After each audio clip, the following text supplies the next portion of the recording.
Hi folks, I'm Dr. Ed Beyer. I'd like to welcome you to this little short video I want to give on thyroid problems. One of the things I want to share with you today is that thyroid lab values, if your doctor's going by them, are extremely wide. They're too wide, too wide, too wide. And they miss a lot of problems if they're going by lab values. And here's the reason why you need to understand this.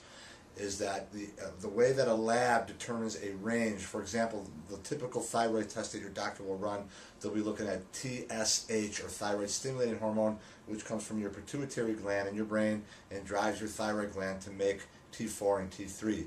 And they may look at T4, they may look at T3, some do, most don't.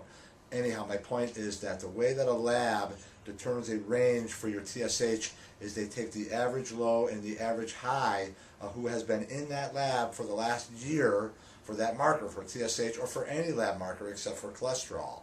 Okay, so now what kind of people go to labs? Sick or healthy?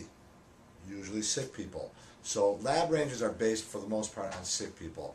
So what we use in our clinic, and I specialize in managing and supporting patients with chronic illness and thyroid problems, is probably my number one thing that I see. A lot of times people come in not even knowing they have a thyroid problem because it's underdiagnosed, because doctors are they're basing everything on lab values. So they come in and I run lab values. We use functional ranges, which are much tighter. For example, the typical lab will say that your TSH should fall between 0.5 and maybe 4.5, give or take a few numbers there. We say that it should be between 1.8 and 3.0, and when I say we, I mean the Endocrine Society, and anyone who practices functional medicine knows that we don't want to wait for you to get grossly sick or sicker than the average person. We want to catch you early. So it's really important that you understand this principle. All my patients, we detect thyroid problems a lot earlier, and we get going and treating them with natural means.